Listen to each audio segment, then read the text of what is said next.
Hello बच्चों। तो आज हमारा चैप्टर नया शुरू होने वाला है, चैप्टर नंबर 6 केमिस्ट्री वाले पोर्शन से है।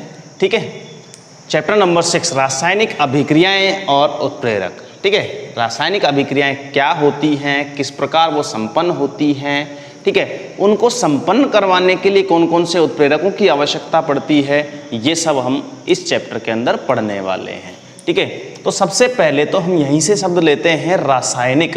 अब रासायनिक शब्द जो आता है तो हमको रासायनिक परिवर्तन सबसे पहले पढ़ना पड़ेगा। अब रासायनिक परिवर्तन जब हम पढ़ रहे हैं तो परिवर्तन कितने टाइप के होते हैं ये सबसे पहले पढ़ना पड़ेगा। तो परिवर्तन कितने प्रकार के होते हैं? 2 प्रकार के। परिवर्तन क्या है क्या नहीं है ये सब कुछ हम पहले इस टॉपिक में पढ़ने वाले हैं। तो आज का हमारा टॉपिक क्या है? भौतिक एवं रासायनिक परिवर्तन। भौतिक एवं रासायनिक परिवर्तन। ठीक है, भौतिक एवं रासायनिक परिवर्तन क्या है? देखिए, हम डेली लाइफ में कुछ ना कुछ ऐसे चेंजेस देखते रहते हैं। जैसे कि हम बात करें, फ्रिज में पानी रख दिया, वो जम गया, बर्फ़ बन गई। ठीक है, उसको धूप में रख दिया, पिघल गया, बाहर निकाल के रख दिया, पिघल गया, वापस से पानी बन गया। हमने देखा दूध फट गया तो दूध फटने के बाद वो खराब हो गया। दूध को जमा दिया, दही बन गया।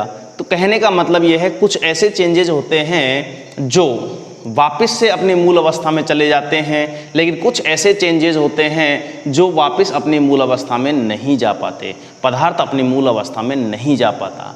ठीक है, तो इसी आधार पर हम चेंजेज यानी परिवर्तनों को 2 भागों में बांटते हैं, भौतिक एवं रासायनिक परिवर्तन। ठीक है, भौतिक परिवर्तन क्या होते हैं?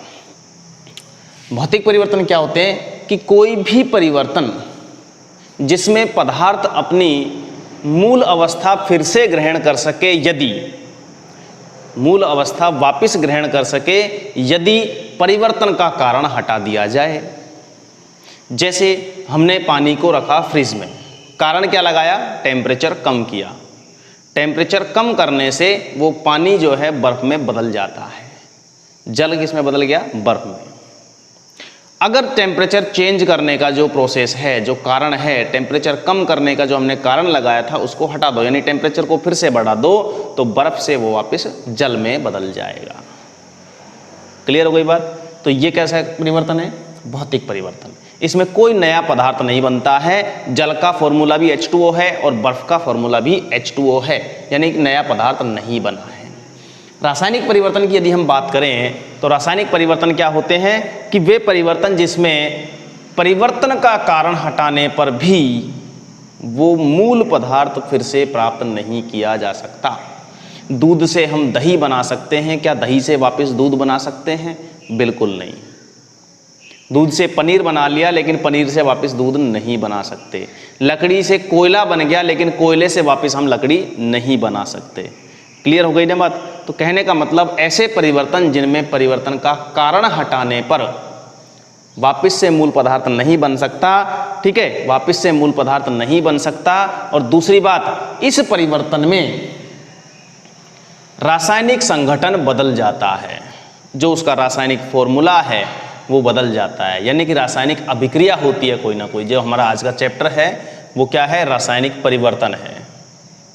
क्लियर हो गई ना बात? तो कहने का मतलब भौतिक परिवर्तन और रासायनिक परिवर्तन में एक अंतर पूछा जाता है। क्वेश्चन जो आता है वो कैसे आता है? भौतिक परिवर्तन एवं रासायनिक परिवर्तन में अंतर लिखिए। तो देखिए अंतर कैसे लिखेंगे अपन।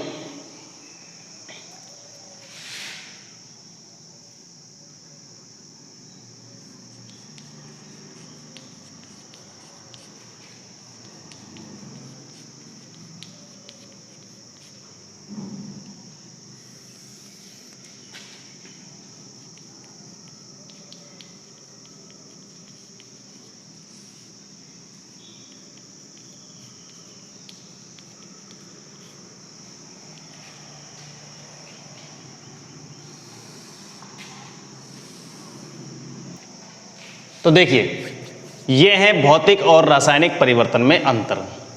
जैसे मैंने तुम्हें अभी बताया था उसी प्रकार से अपन क्या करते हैं, इनको इस तरह से डिवाइड करके एक टेबल के रूप में लिख देते हैं।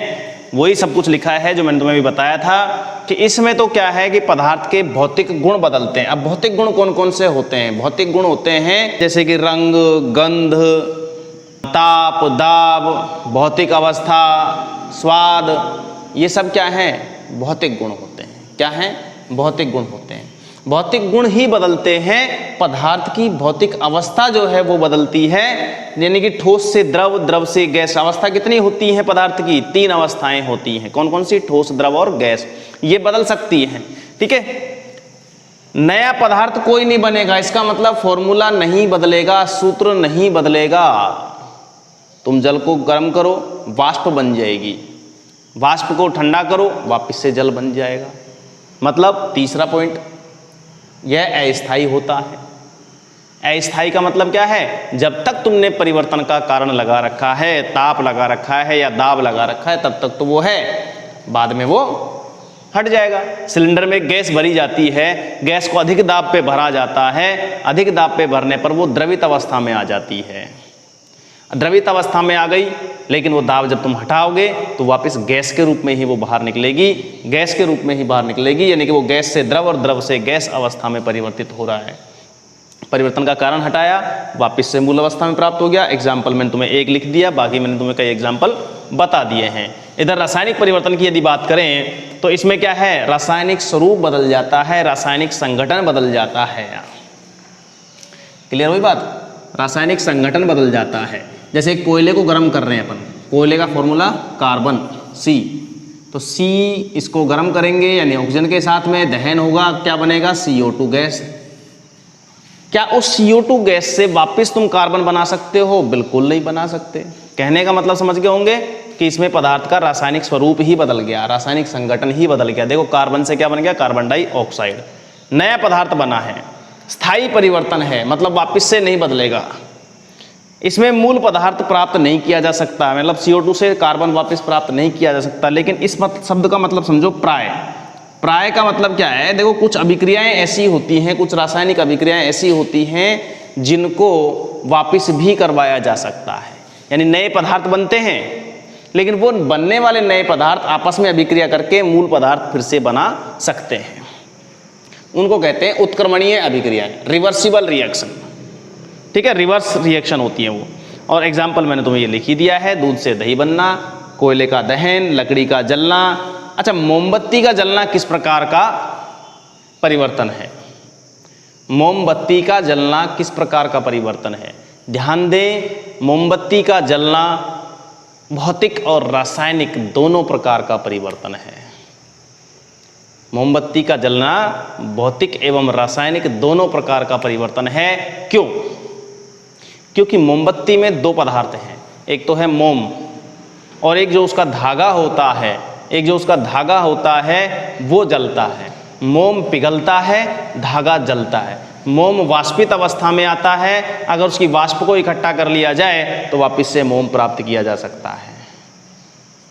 मोम कुछ पिघलता है, कुछ वाष्पित हो जाता है, और जो अपना धागा है वो जल रहा है, उसकी राख बन रही है, यानी कि वो वापस प्राप्त नहीं किया जा सकता। तो ये हो गया भौतिक और रासायनिक परिवर्तन में अंतर। उतार लो इसको एज इट इज, वीडियो को पॉज करो और उतार लो।